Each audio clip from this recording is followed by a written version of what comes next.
WF representing Palace, so let's tell you about Palace. Rolling straight to the ceiling, crowns and crystals, top like journeys, dishing out malice. Hold up, South London's grandest, far from bandits. Everything earned for a goal of elevation. Just passing the team over here might finish like bright future, we can't vanish. SE25 any day, that's sellers. Rev up the engines, no more reverse reactions. Fan cams, bands on stream. Share up the team, support the dream team when Eagles fly, make noise and scheme. Dare to dream or dream to dare, taking a step to become supreme.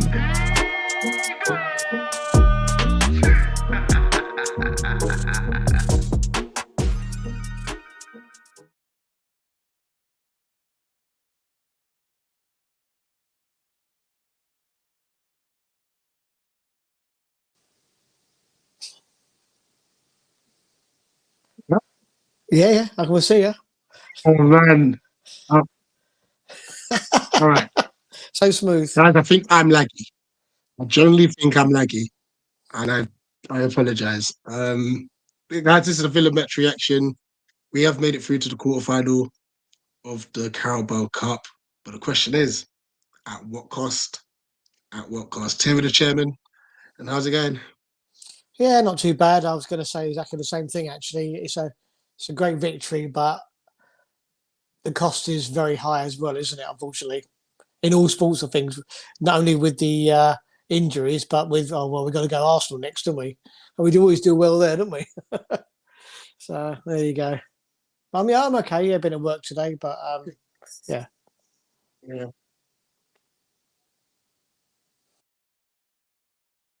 No, this is it. I mean, let's get straight into it because, to be honest, we're gonna have a brief breakdown of the game because obviously, like as you know, we've done the fan cams, but we also, like I said, always like to do things a day later because you never know, you can have a different perspective. As I try to sort the lighting. Oh, that looked like Jay. I know it's Halloween, but come on. You can have a different. Nah. Somebody chuck some sweets at him, quick. Are you referring to the ring light on my face? Which one is it? Oh, it's like a disco in there, mate. I'll tell you. All right. All right, I'm gonna leave it like this. Yeah, it's fine. Yeah, it's fine. I'm just gonna leave it on there. Let's just crack on. Look, you know what? We actually started off the game positively. Kind of like back again on the press. Wasn't afraid to go forward with pace. I mean, Mundi's got down the right hand side and shanked across behind the goal, you know. But then moments later, putting a peach of a cross for Ebbs. Now, I have to say, Ebbs, watching it back, fair play, because he has to actually generate all the power, you know, in that header. And he's done an amazing job with that to find the bottom left corner. Listen, granted, we're going to caveat this with the fact that we understand, Villa fans, this was your B team. That's fine. We understand that. But the amount of Villa fans that are on Twitter like, you beat our B team. It was we played better than you. Listen, we won. All right? You don't actually need to be in the comments. We understand you're in a better position than us. Just let us enjoy our moment. It's really petty seeing these comments. Oh, it's our B team. We outplayed you with our B and our C team. And you're out. So it doesn't matter. But what was your thoughts on that first goal that we scored, Chairman? I think just going back to the start, I think it was a bit of a carry on from the Tottenham game, wasn't it? I thought you could see the confidence starting to flow again now, and you know we're going forward with confidence, which makes a big difference. And you just see that the pressing and the wanting to go forward, wanting to put the killer ball in is so different. But yeah, up until as they got injured, I thought we were really good actually. I don't think Villa laid a glove on us, and he put in a couple of crosses before he put the cross that as they scored from. But yeah, it was a very bright opening. You know, enjoyed it actually, and I thought, oh well, this is different, isn't it? I mean, I don't think Villa went that weak at the start. Maybe at the end when they started taking people off, but you know, apart from a couple of people, they still had a pretty decent team out, didn't they? Don't you think? No, they did, and it's a thing of squad and squad depth, which they have clearly. You like look at the likes of Bailey, McGinn, Duran. The season before you made the Champions League, they were your regular starters. Granted, obviously you've made the Champions League now, so you're going to have to invest in better player of quality players. Mings was your captain not too long ago. Like, so it's not Absolutely. like they're scrubs. You know, it's still a decent side. I just want to quickly shout out Leon here. Big up to good to see you in the chat.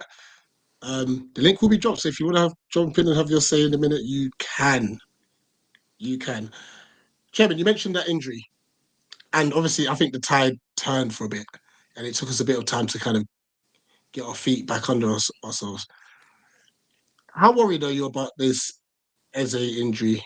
Well, Because it's always a thing where it goes down with no contact. It's concerning. I mean, yeah, you're absolutely bang on. I mean, when a player gets injured, when there's nobody around him, that's always very concerning, isn't it? And from what Glasner's saying, he has tweaked his hamstring, and well, we know that could be 2 weeks, 3 weeks, 4 weeks, 5 weeks, 6 weeks. We just don't know until they get it scanned. And he was being very vague about it. He was saying all the right things, like he's hoping for him to be back Saturday, but uh, I can't see it Saturday. Be honest with you. I think to be brutally honest with you. Eze was just unlucky. I mean, that could happen any time, really. The one that really gets me is Walton. We know we're managing his injury, so why even play him? I didn't see that at all, I must admit. But you're right. I mean, Eze went off, and we sort of like felt sorry for ourselves. I mean, Kamada came on, and I saw the stats of him in the first half, and they were absolutely appalling. And I think that was a big problem because when he went and sat in the hole, he was literally just giving the ball away so often. I think he lost possession 7 times in the first half alone since the time he came on. So that was a bit concerning, but fair play, he scored a goal. Um, but yeah, up until half time, for the first 15 minutes, I thought we were really good. And then we I don't know, we stepped back a bit, didn't we? And it looked a bit shaky. But, we still had the confidence and Munoz was still going forward. And I've got to say, Hughes played very well again and he kept pushing forward. I think generally it was a good performance, just a bit disappointed with Nketiah. I mean, for £30 million, you're expecting a bit more, aren't you? But yeah, first half, I thought we was okay. Yeah. I mean, for me, with Eddie, he's a centre forward. We're trying to Yeah, shoehorn him into this winger row, and it doesn't work. Granted, though, yesterday when he went on the left-hand side, he looked a lot more proactive.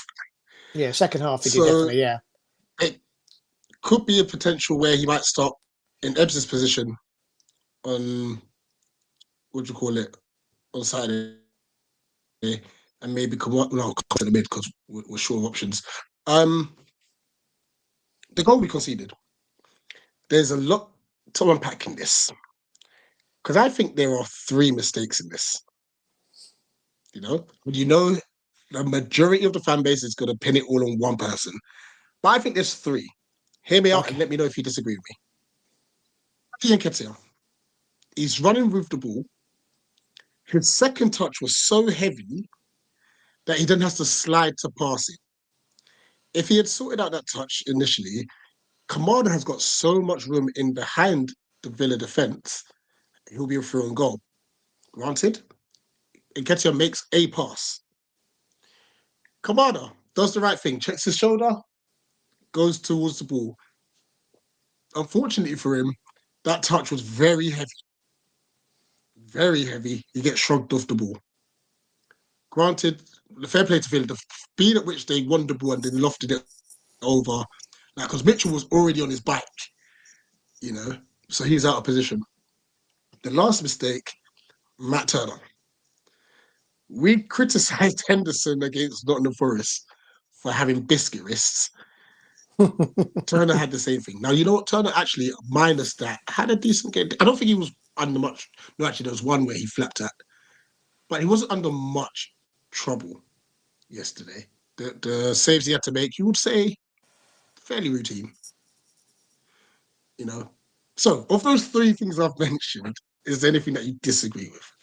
No, I actually agree with all of it. I would say first of all, yeah, when Nketiah had the ball, he needed to put it in front of Command, and he didn't. He put it behind him, which meant Command had to check back. That's the first mistake, obviously. The second part was, well, we know Command is so weak in a tackle. He should have done better, really, but he just got brushed off so easily. But then, obviously, the Matt Turner one. But go back maybe 5-10 minutes. Do you know when their first shot, Duran, he scuffed it, went past the post, but Turner was really struggling to get over. I looked at JC and I thought, bloody, that's not too good. And then about maybe a couple of minutes after that, he literally just he dropped the ball on the near post, isn't it? And was just flapping with it. And we're thinking, oh my God. The goal was terrible, really. But fair play to him. After that, I thought he looked pretty safe after that. He didn't fill me with confidence, but as the game went on, had more confidence in him. But yeah, again, it was the same as Forest when Chalobah headed the ball back in. I know it was a poor header, but Henderson should have stopped that. And I know that Kamada should have done better with the ball, but again, the keeper's got to be stopping that. He's going to be very disappointed with himself. Absolutely. Going to the second half quickly, started off very slow. Oh, my God, slow, yeah. To the point where Kamada nearly had an assist for Duran. He's obviously tried to play it in one touch, and he's kind of wrong-footed Gay.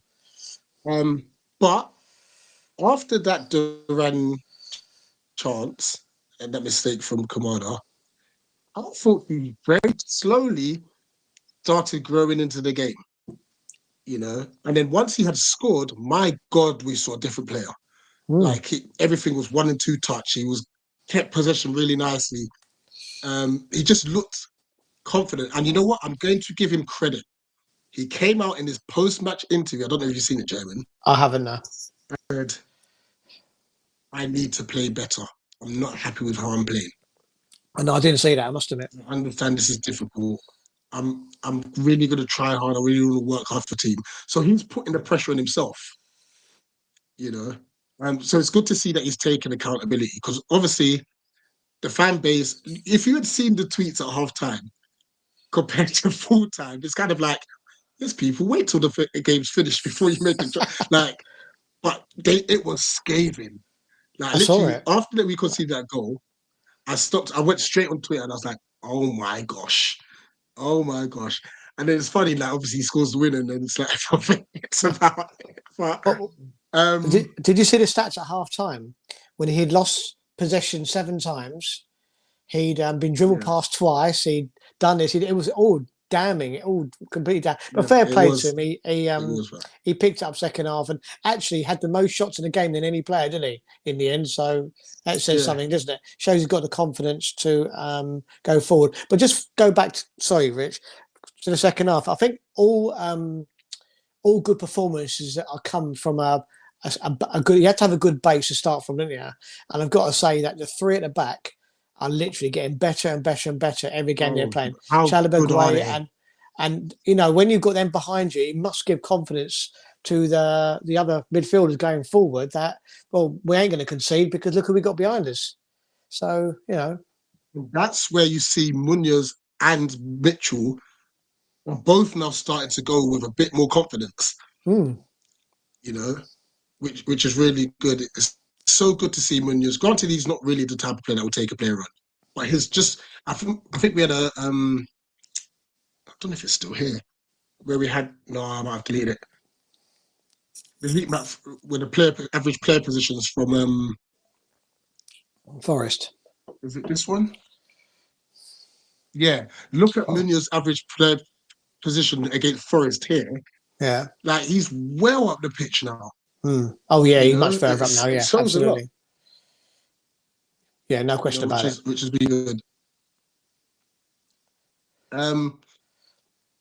Kamada, he took his goal very well. And one thing I love, and I think it epitomizes Palace at the moment, they made sure they all celebrated it. Definitely. It was amazing to see. But it's one thing I think that actually Kamada does well. He reads the game in the press very well. Like, there's so many times where he's very close to intercepting a pass, and then if he does, he's obviously in the final third. And he did that yesterday. Obviously, a sloppy ball, I think it was from Diego Carlos. but he's on Twitter as a flash. Now, for someone who's obviously lacking in confidence, to drop a shoulder and take an extra touch to compose himself and shows that he's got the IQ. It's just about having some consistency, and fingers crossed, this is the benchmark for him. Yeah, no, I totally agree with you. I think the further forward he plays, the better he is. I think there's no two ways about it. I think when he plays a centre midfield role, I think he's very, very average, if not poor. And I really worry that on Saturday, I think he'll play in that centre midfield role because I just don't know who else is going to be there. But yeah, I mean, there was bits in the first half where I noticed that he was literally just walking around the midfield, Kamada, but he didn't do that in the second half. So I think he was probably as frustrated with himself as we were frustrated with him. But he definitely came out second half, and you're absolutely right that when he scored, I think it just shows us a good team spirit because the other players must realise he's struggling. So when he puts the ball in the net, they literally to a man, barring the goalkeeper, they all went over and celebrated with him, and I think that was really good. That must give him confidence himself as well. So.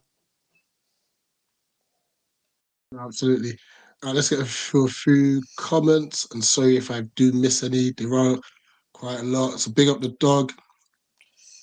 How are you doing, my favourite people? After that fantastic win, Chalaba loves it here already. I'm signing him up. I hate this whole aspect, especially with Chelsea players. Yeah. We just love these Chelsea loanies are getting on my nerves now. He was my man in the match yesterday. I've got to say, Chalobah. I thought he played very well. And then, I think was it the last ditch tackle in the second half, wasn't it? When they were screaming for a penalty, and he clearly got the ball. So that was brilliant. Yeah. Absolutely. Big up Tim. Great win. How did I only now notice the McDonald's flags in the opener? You know, the trailer at the start. Yes, yeah. An extra away day against Arsenal. So big up Luke. I'll tell you what, your house is getting a lot of rate. I know, yeah. I think he gets more ratings than I do. Is that a mini Yoda there? Yeah, the mini Yoda. Yeah, we need it, don't we? Tim agreeing that he's not buying the whole what do you call it? Villa B team. Leon is saying, oh, you're going with all the best, safe journey as well. Please bring back 3 points. Big up Animal. Once again, this whole conversation about this B team and stuff. It was just, look, we were just better. Like, we've just got to accept that. Let's see who else is in the chat. You can only beat what's in front of you, can't you? That's what it boils down to. Absolutely. Big up the dogs. You've got a lot of love for your place, by the way. Big up Luke. It's confirmed 8,000 fans. Yeah, but then it all depends on these parish points, doesn't it? It's going to start at 10K. Nah, I mean, to be honest with you, I don't think we may get 8,000. I think we'll get 5+. And I think it will go down to pretty much anyone who wants to go. It's going to be on it's a Wednesday night definitely now, isn't it? Because Brighton moved back to Sunday. And of course, it's a night game, so that stops a lot of people going. But yeah, I think anyone who wants a ticket is going to get a ticket. Yeah, but that'll be great. Big up Luke Williamson saying here, we need to get better at keeping the ball. I mean, the last 2 games, we've definitely been better than we've been all season. But you're right, we do lose the ball going forward at times. And I think it's more so weight of pass. It always seems to be behind the player. We need to really get back to like playing in front of the player and just keeping that momentum as we go forward. Let's see if there's anything else. We do that quite a lot. Do you notice that, Rich?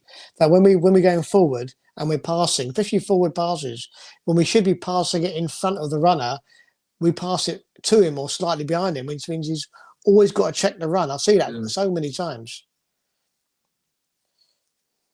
That's it. And Damo's confirming it's 8K. Oh, well, there you go. We'll all get a ticket. I think the cat will get a ticket as well. Right, just a few things before we drop the link and have you guys join in and have your say. first thing is this: we've got potentially 2 injuries here, right? Ebbs, I think, is missing Saturday for sure.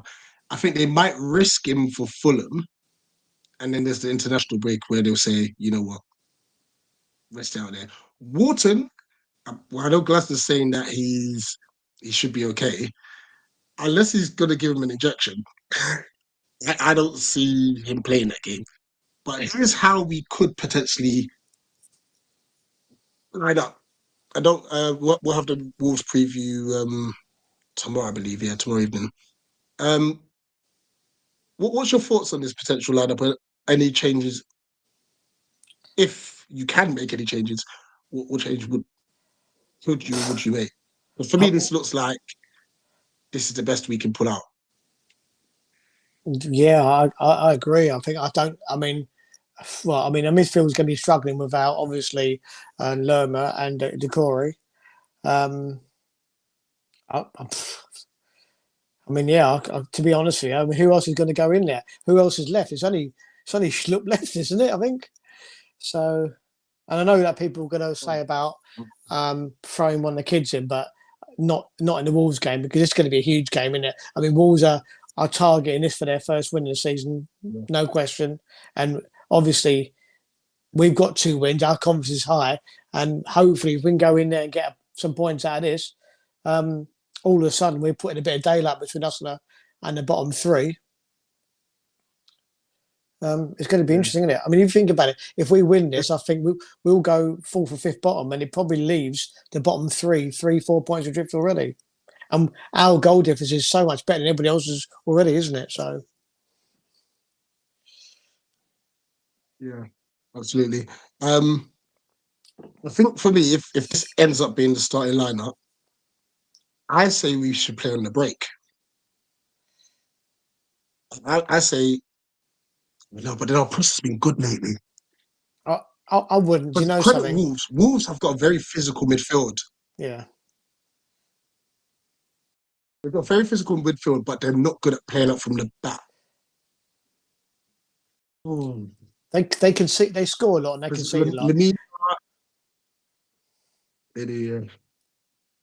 No, actually, no. Let's stick to what we're doing more. Let's stick to the press. Stick to Let's what stick to we've the done press. for the last 2 games. As simple as that, isn't it? Press it. Yeah. If you push them back and keep them. Yeah, To I be think we fair, can win the ball higher.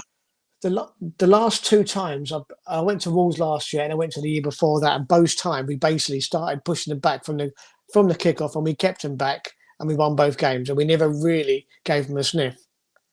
So yeah, keep them, push them back and keep them back. We've got a few actually thoughts on this actually, which is interesting. So Tim saying swap Kleiny for Nketiah, Kamada in the left-sided 10, and Chalobah in with Hughes. Here's where I disagree, Tim. Our back 3 settled. Yeah. I don't want to change that, personally. No. Anil Absolutely not. says Gay instead of Kamada, with Richards coming in, Kamada on the left side instead of Nketiah.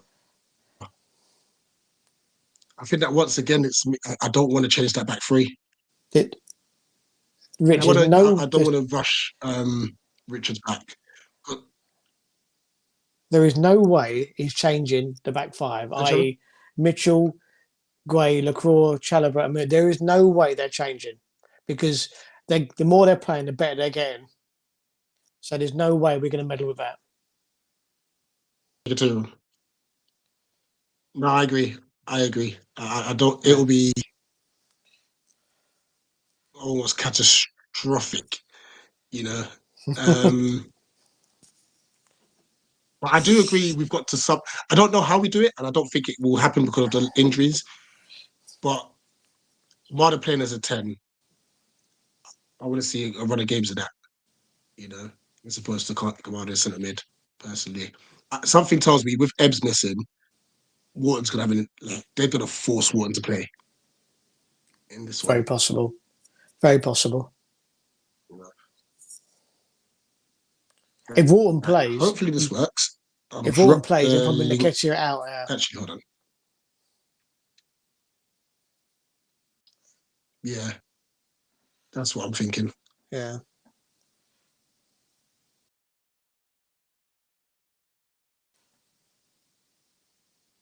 Why can't I write a message?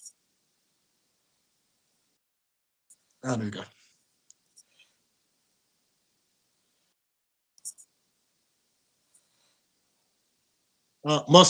I have sent the images to JC to upload in Discord. If he hasn't done it, him on Discord. I did update it. Hold on. Just so you know, because I've got a picture here. He is 2 points ahead of you, Moss. JC's 2 points ahead of you.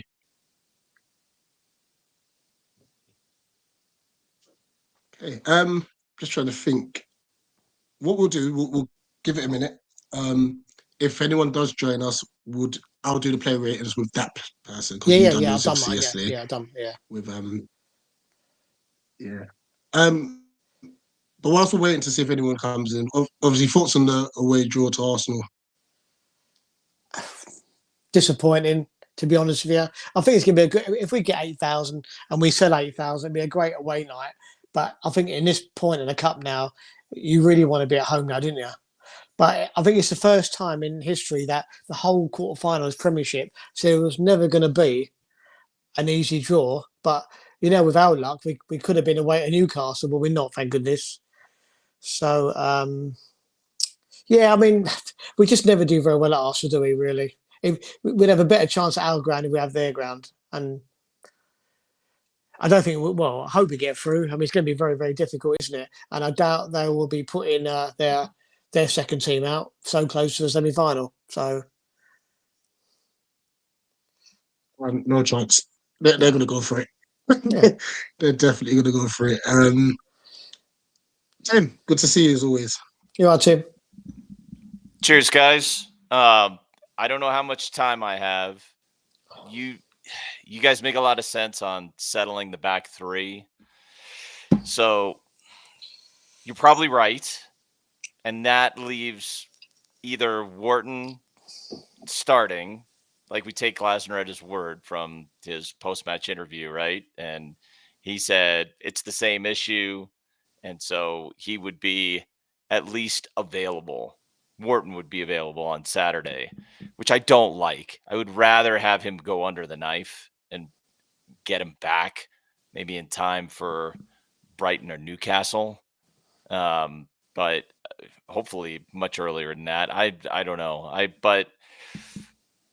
don't know. And it also leaves us in a position where Schlupp is a midfield substitution, which I do not want under any circumstances.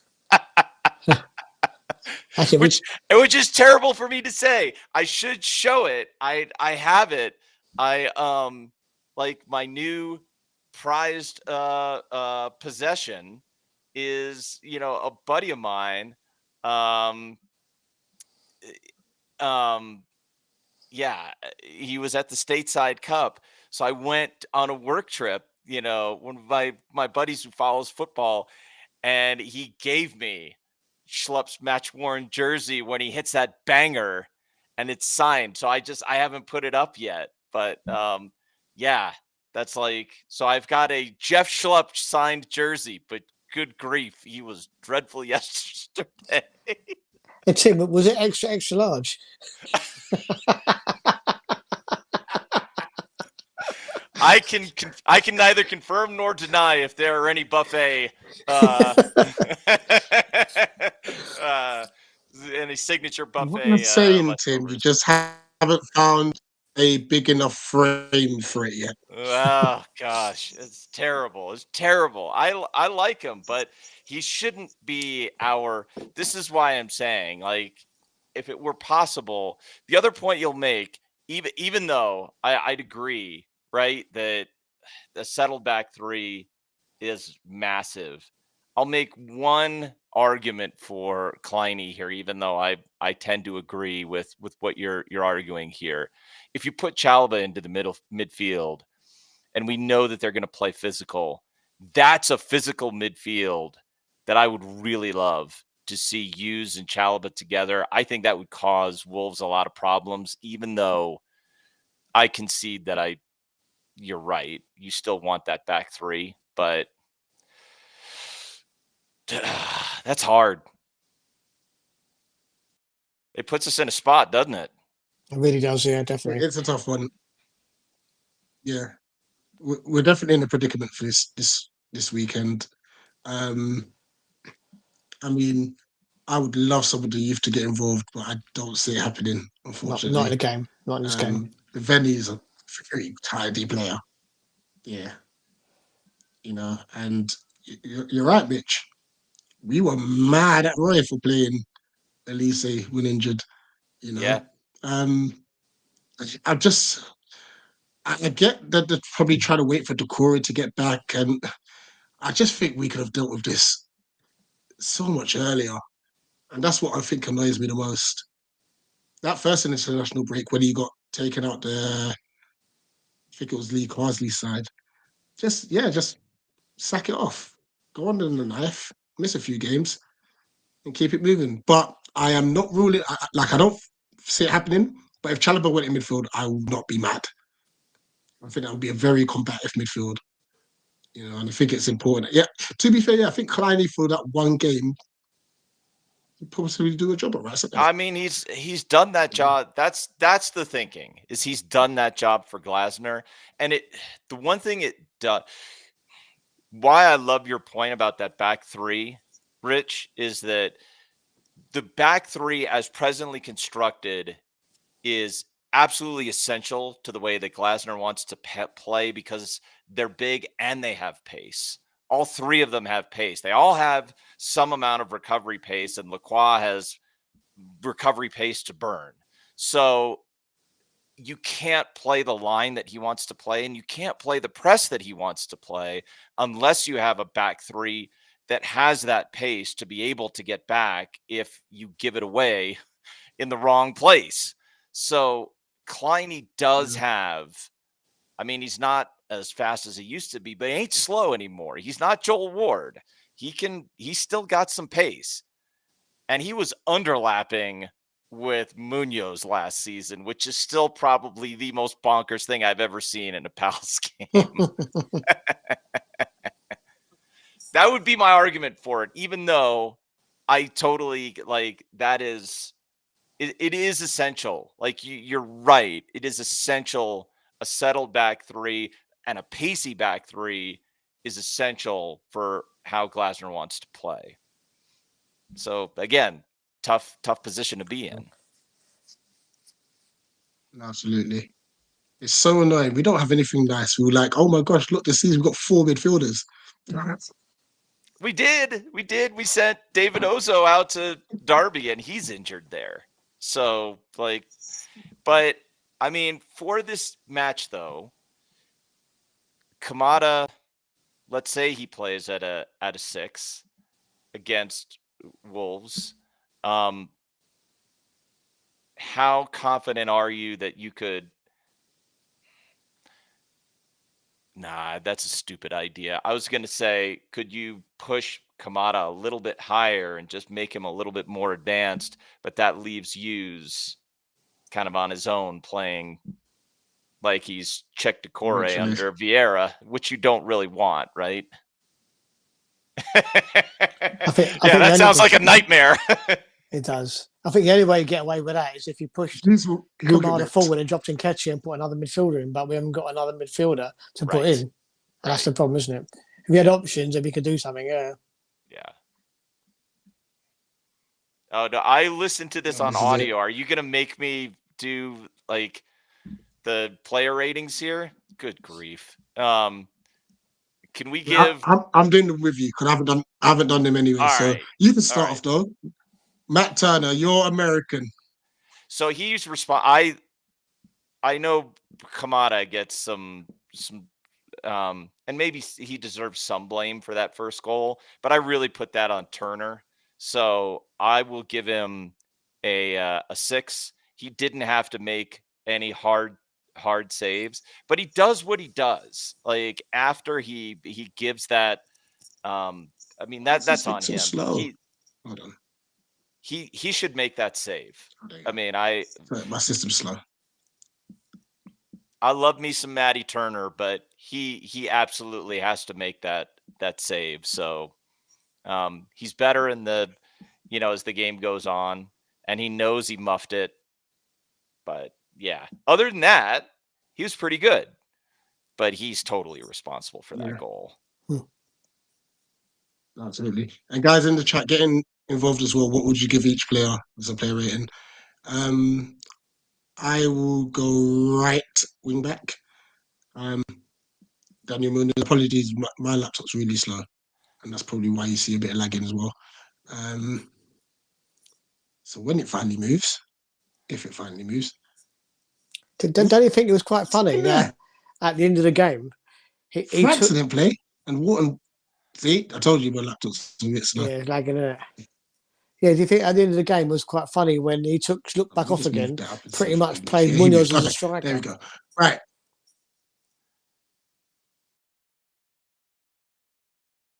Literally. I'm gonna give him a 7. Okay. He was really good. No, because I think Chalobah deserves to be higher. I'll give him a 7. He did assist a goal. I think he's getting back to his best. I only downgraded him because he allowed a 10-year-old boy to flip him the bird. But you know what? Did he not though? I mean, I don't know if you saw that clip. I did. Well, I didn't see it, but I heard about it, and I think he was hilarious, to be fair. Yeah, I was like, because that to me feels like the Daniel Munoz who was an ultra in Colombia for his local club, and he's like, that's the guy who like fair play, this kid. I respect that because he's probably done it. It was a lovely gesture to obviously go and give the ball boy a cuddle and stuff. But how funny was it when the kid just showed the 2 fingers? Yeah. Trevor Chalobah. 8 or 9, but I'll go 8. Chalobah for you, Tim. Yeah, I think he's got to be an 8. I just noticed it's lagging a bit. He's really finding his form. He's going to be. I don't know how Richards is going to get, and I love me some Chris Richards too, but I do not know how he's going to get back into this side with the way the Chalobah is playing. I just don't know how it's going to happen. So I feel for him, but I don't think you can pull him.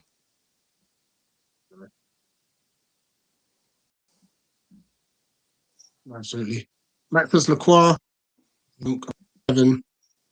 Well, let's scroll up. There we go. I think he dealt with Duran really well, to be honest. And Duran's been on like hot form, But me personally, I agree. I think Chalobah's my personal man of the match. So I just wanted to give Lacroix slightly lower. Mark Gahey, Tim? Also 7.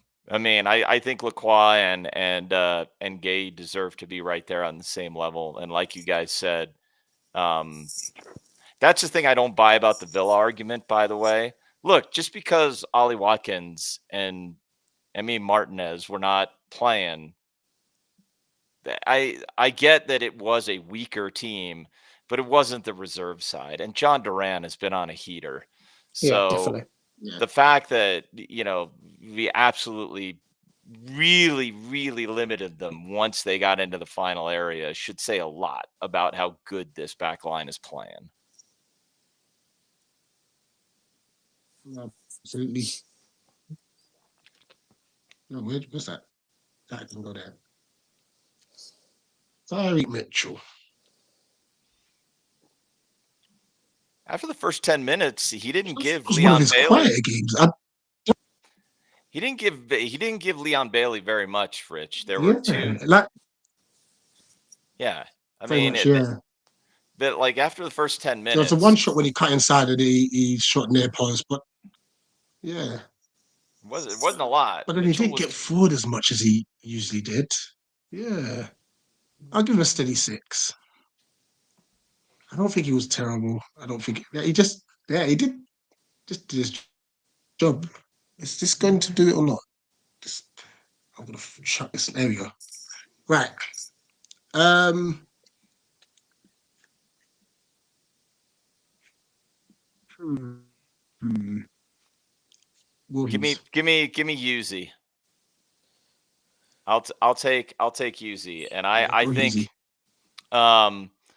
who I've totally biased. I love Yuzi. I think he deserves a 7, and he has been. Has there been? I'll ask you both this question, and Chairman, you can answer it any way you want here. Like you could wait on it or whatever. But has there been a more consistent Palace player on the pitch this season when he has come on? He hasn't had minutes every time, and he hasn't started a bunch of games. But has He's there been been a more brilliant. consistent player than Will Hughes? Well, I think to be fair to him, I think Hughes has been a revelation since Glasner's come. I think end of last season he looked pretty decent as well, didn't he? Yeah. And I think he just kept it going, and he looks really good, you know. So yeah, totally agree. Only one concern is, you know, we're going to lose him soon because he gets booked every single game. I know. So Yeah. that's coming, isn't it? Yeah, it is coming. I mean, hopefully That he is. can survive this next game, but yeah, that is coming. Yeah, if he gets suspended, let's hope it's a big game rather than a game that we could win, isn't it? Because obviously that's more important, isn't it, for us? Totally, 100%. Absolutely. Adam Wharton, I'm going to give him a 6. I think he was playing well up until obviously he had to get injured. I think him and Hughes were really good in midfield. I think we had control. It's a great partnership. Those two are a great Villa partnership. had to go They long really are, most yeah. of the Yeah, time. absolutely, yeah. You know. Yeah, they definitely work well together. Front three. So that is, who do we start off with? I'll give you Nketiah, Tim. Oh, nice. I really feel for Eddie. I really do, because he seems to work his socks off and gets nothing from it. And I wonder how much of that is luck, how much of that is wrong position, wrong time, square peg, round hole, you know, just I don't know what it is. So for me, I think it's a 5. Not amazing, not terrible. Although I did see some, comments on him that he was terrible. So if you think he was, then maybe downgrade him to a 4. But he just seems to not. He just hasn't found his footing. That's bang on to him. I said that yesterday in my fan said cam. earlier to the chairman, I think he's only played one game up front for us. All right, 2 if you count the QPR game. You know. Yeah, you kind of and wonder. even with that Forest game, he had chances. Like he created his own chances from a central position. He's better on the left than he is on the right, which is weird. Is but it? he seems I mean, to get more joy he's down the left-hand right-footed. side. So He's right-footed. He can cut in. Maybe that's what he needs. He just seems to get himself more involved. Yeah, probably is that. He just gets more involved. Because when he went on the left against Forest, who did he leave for dead? He just did some dummying. Was it Olaena? Just left him for dead. Mm. You know, but on the right hand side, he doesn't seem to get himself into the game. So, yeah, 5.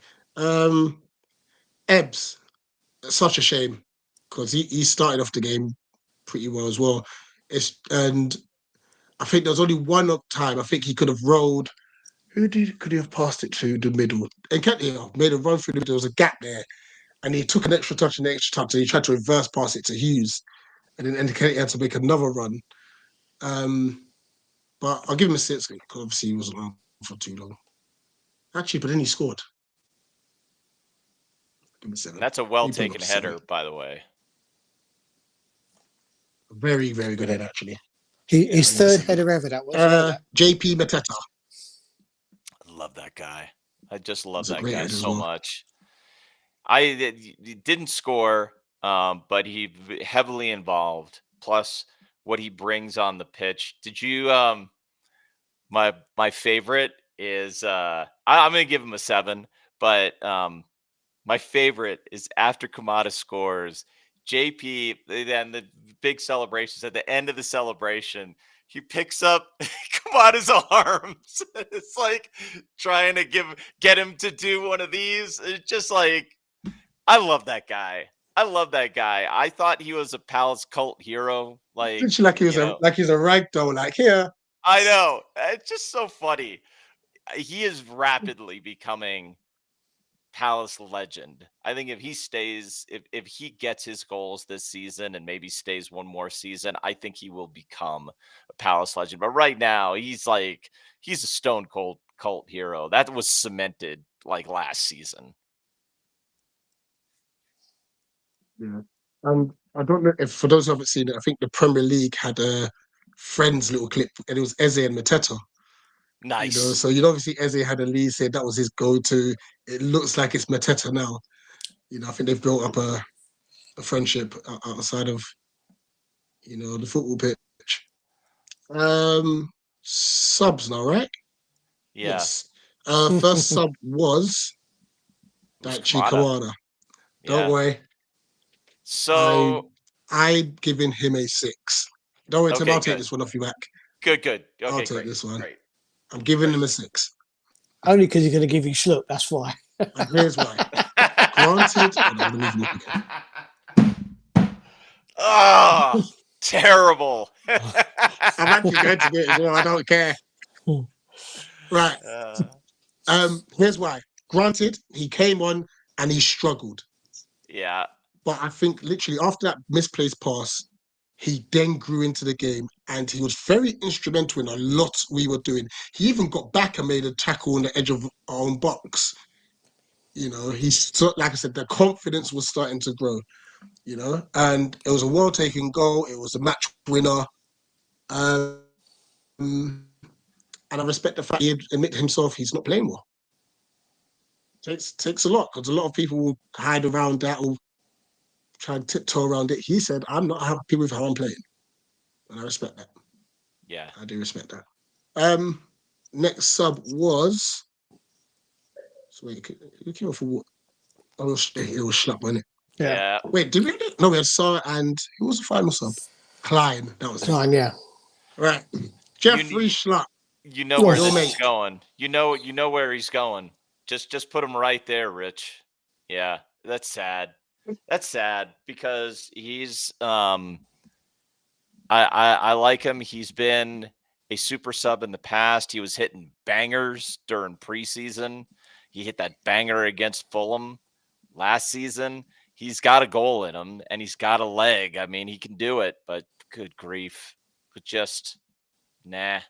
How many times? When's the last time you can remember a Palace player coming on as a sub getting subbed off? I can't remember. No. He might be scoring bangers now, Tim. He's eating bangers now, isn't he? I think that's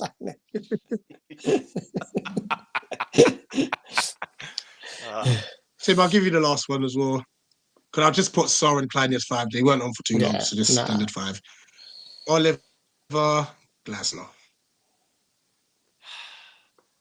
I think he had the right game plan again, didn't he? And he has gotten over on Unai Emery multiple times, going back to his Frankfurt days. So 7, right? I mean, okay. Here's well, a devil's advocate. Yeah. Well, before you do that, let me actually challenge my own thinking here, because he did that, but then does he need to take the risk that he takes with Wharton? And that might change it. Go ahead, Rich. Make your argument. Yeah. It was Mark, because you know what, with the Eze one, I'm not mad. It could have happened against Wolves anyway. Totally. It could happen at any time. Yep. But knowing Wharton has this knock, and I know people don't like Kamada, but I would have rather played Kamada, from the invested get-go. Wharton for Wolves. personally. Yeah. So that's just Fair my enough. counter argument. I think that's a good counter, and I would take it down to a 6 But or then a he's 5. taken us to the quarterfinal. He's taken us to the quarterfinal. He's taking the cup seriously. We went to beat a good Villa side away from home. So I'm not mad at. There's more pros to it. Don't get me wrong. It's just that nagging Yeah, con. I would say 6, and I would also say I won't be bad with a 7, to be honest. All right, give him a 7. Oh no, stick to your 7 too. I'm gonna put him 7. So I'll just throw in that as a chat. There's smooth or not?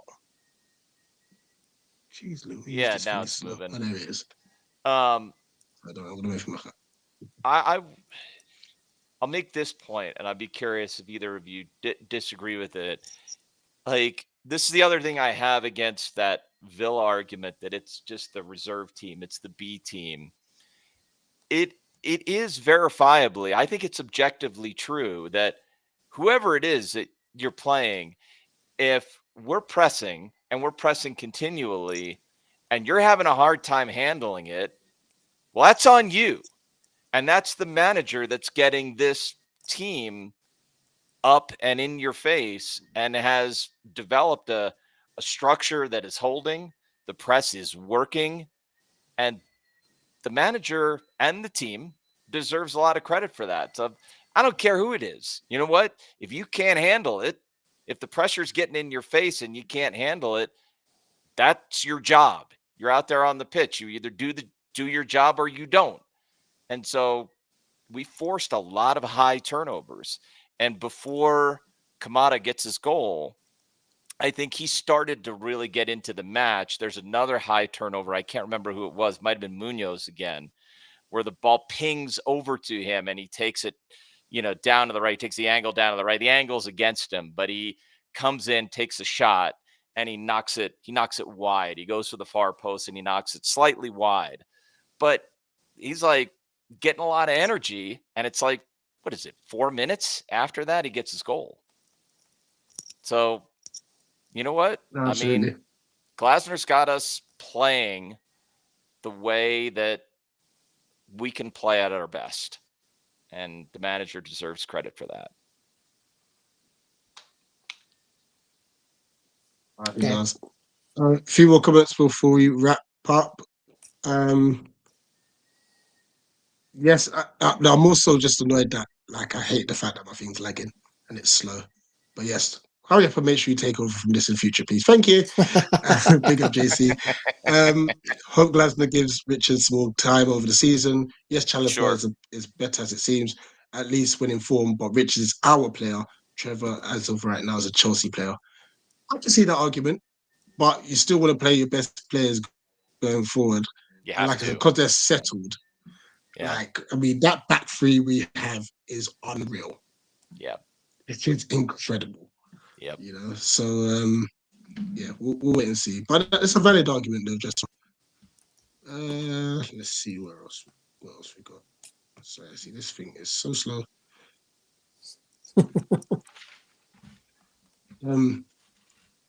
Big up FN Box 1X saying the last matches I learned that Eze and Adam Wharton are so important.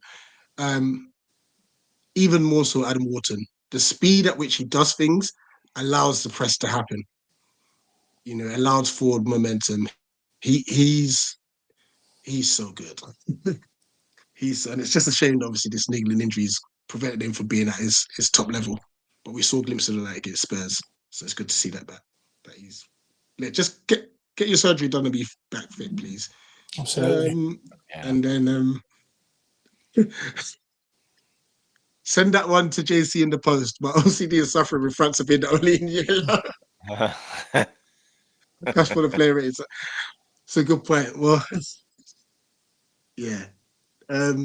He needs to hurry up and get fit himself, but it is what it is. Right. We'll leave it at that. Tomorrow we'll have the Wolves preview. Sorry, Rich, just before we round out. Oh, go on, Jim. Just want to ask Rich. I'm sorry, ask Rich. You're Rich, isn't it? Ask Tim because I know he's a financier, isn't he?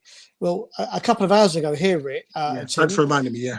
There was a story coming out that there's a guy called Stanley Tang or something and he's looking to buy Palace, or he's looking to buy the 45% stake of Texas shares for about 200 million. For Heard of it? 200 million. Yeah. Okay. They're valuing the club about 450 million. And Okay. he wants to buy the Eagle Holdings part, but only the Palace part of Eagle Holdings and not the Molenbeek or Botafogo. It's run by a guy called Keith Harris, and that was called the Rain Group. I think they're involved as well, aren't they? Or they're brokering the deal, aren't they? I don't know if you've heard anything out there. It's all coming from America. I don't know Stanley Ting, so I'll have to write. Is it Ting? I think so. Yeah. I'll have to look him up, Chairman. So that sounds right. It also is what Texter wants to do, because in order for, let me not go down a finance rat hole. In order for Texter to do what he wants to do, which is to make Eagle Holdings in the United States a publicly traded company, he wants to list it on the New York Stock Exchange. In order to do that, he can't have anything that's called a minority interest. Like if he goes in, well, he could, but it would just be really complicated and it would really ruin the valuation at which he could take the company public. This is why he's trying to dump Palace, because he doesn't have the majority shareholding. So any of the numbers he reported as being a public company, he would have to report straight numbers. And then if Palace were in there, he'd have straight numbers, and then you'd have a thing called minority interest. So you'd have all the other clubs, and then you'd have Palace, and it would look weird, and it would hurt the valuation of Eagle Holdings. Does that make sense? Yeah. So since that's what he wants to do, he's got to sell this off. So it makes sense that he only wants to buy that Palace portion so he can make Eagle Holdings clean, go buy another club in which he gets a minority stake. And then if he clears this off, it's 6 months to a year until Eagle Holdings is a publicly traded company on the New York Stock Exchange. So fair play to him if he can pull that off. I find it really interesting. That must mean that, to me, because Palace is worth more, in my opinion, worth more than $450 million, 450 million pounds. Yeah. Own the ground, right? You have top flight clubs in both the men's and the women's game. I know the women are not going to be worth all that much, so you're kind of getting that on a flyer. You have a tremendous catchment area. You have history in the Premier League. You have growing revenue over the past several years. You have a new stand that you are building that's going to add somewhere between 20 and 30 million pounds annually once it gets actually stood up. So that is a really low price. Like I would have guessed closer to 600 million, 650 million pounds. But so fair play, if he could get it for 400 or 450 million pound valuation, to me, what that signals, Chairman, is that Texter wants to get Eagle Holdings public. He wants to raise money. So he has finally said, fine, I will sell this at the cut rate price you want. That's what this sounds like to me. Well, that's what I was going to say to you, Tim. Do you think, you actually answered my question, but I'll answer it if anyone else is watching. But it does sound like he's undervaluing his shares to get a quick sale, isn't it? 100%. That is exactly what it sounds like. It sounds like he's saying, I yield, give me the cash so I can go get it invested somewhere else. Because once Eagle Football Holdings goes public on the New York Stock Exchange, then he can raise money off of that. And he can raise money at an elevated valuation. And then it's a totally different ball game. In fact, what he could do is maybe overvalue Lyon, make a big pitch to investors, run it up on the New York Stock Exchange, then raise a bunch of money and use the new capital from a publicly traded Eagle Football Holdings to go out and buy his next club. That would be my guess. I mean, right. I mean, 200 million. I mean, that's not even 2 years TV money, is it?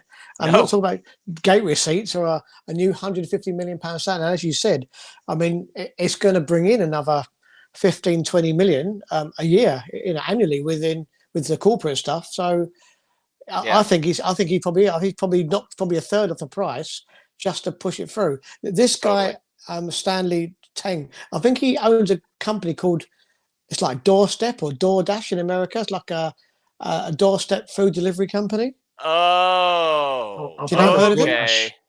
Okay. DoorDash, that's it, yeah. All right. Let me just super quickly here. Is that right? Am I thinking of okay? Oh, It sounds like Deliveroo or Uber Eats or something like that, isn't it? Or something like that. okay. Let me see if I have this right here. So you might be right here. Maybe not. Okay. I'll have to look. You know what? The next time I come on, I will have better information about this. But if it is it Stanley King or maybe is it Ken Ting? Is it maybe No, Ken it's Ting? definitely Teng. It's got 4 letters beginning with C. Teng or Tang, Stanley Teng. And it is okay. And You know what? I'll take a look and see here. But I do think the point is, you asked whether or not is he just trying to get out. He's 1,000,000%, in my yeah, opinion, trying to get out, selling at a discount, which is super interesting. And if he was willing to sell, you know what the remaining question I have for this, which we can't answer, but if he was willing to sell at that kind of a cut rate price, why didn't Harris and Blitzer take him up on it? That is really interesting. good Because if he point. was willing to sell at that kind of a cut rate price, because that was apparent, that was reported in negotiation that they weren't willing to pay a premium, but if he was willing to sell at a cut rate price, they'd take his shares. And Just quickly, do you think he didn't want to sell at a cut rate price to them? I don't know. That's as I am eagerly awaiting the Matt Woosnam story on this. I don't think. Go on. It'll be super interesting to see what the backroom negotiations were like. So and they would have to approve this new owner. Not only, it's not just the Premier League that has to approve this new owner. It would have to be the other 3 partners would have to approve this in order for a deal to go through. But the good news is, if this person is serious, then the new rules as they're coming should allow for, like, one of the benefits of God. Now we're really going down a rabbit hole. Let me make this last point. Did you guys remember the Associated Party Transactions lawsuit that City won? And then there was a big freak out of like, does this mean that they're not going to get charged now on the 115 charges? All right, forget about the 115 charges. The Associated Party Transactions piece of it is, if we get a new owner, and the way that lawsuit went down and the way the ruling went down is, it's favorable to City, but it's also good for everybody else in that an owner can come in, and it's been ruled as an associated party transaction. If an owner comes in and gives a loan to the club and says, you don't have to pay me back if you want to go full Tony Bloom, right? This was the thing. Like, if you wanted to hold City accountable on that lawsuit, Tony Bloom can't loan Brighton £400 million and get away with it. That Brighton has to pay him back, which he doesn't want because that screws them over. Now that that's settled, now an owner can come in and not just buy shares, but give us a big loan at 0% interest. It's associated party transaction. Well, who cares? That's legal now. We can do that. So there's more flexibility for owners to come in and give more funding to clubs in the Premier League. So maybe that's good for us. Don't know. Well, hopefully. If we go back to, just make a quick point, if we go back to when Simon Jordan bought Palace and we was in administration and Ron Nose was involved, Ron Nose didn't want to sell to Simon Jordan. So basically Simon Jordan got a guy called Jeremy Lim, if you remember him, who bought the club off of Nodes and then pretty much immediately sold it to Simon Jordan. And it could be the same thing, that because Texter maybe doesn't get on with the 2 Americans or Parish, he doesn't want to sell to them at cut price. So it could be this other guy could just be like, this is using him. He'll buy the club and then sell the the shares back to Parish, Harrison. Blitzer, and the other one, Harris, isn't it? So you just never know what goes on. That would be some serious 3D chess. And you know what? If that happens, like that might be great for us too. I don't know. I will look up, but I will look this guy up because that's super super interesting. And I've been kind of bothered, by the way. I mean, I'm grateful to John Textor, but I've been a little bothered by the way he's kind of messed. I mean, I don't think he's been good for the club recently. Just some of his antics. I don't think it's been good for the club. Yeah, that's your homework, Tim. Yeah, Tim, we'll definitely get you back on to give us a bit more of a great. I'll find out. Yeah, I'll find out more as to what's happening, because it's going to be a long-term effect on the club. Tim, Chairman, pleasure as always. Guys, join us tomorrow for the match preview for the Wolves game. That's about it. Hopefully, we get some good news regarding these injuries. Yeah, absolutely. Fingers crossed. Fingers crossed. Fingers crossed, absolutely. Up the Palace, everyone. Up the Palace. Eagles.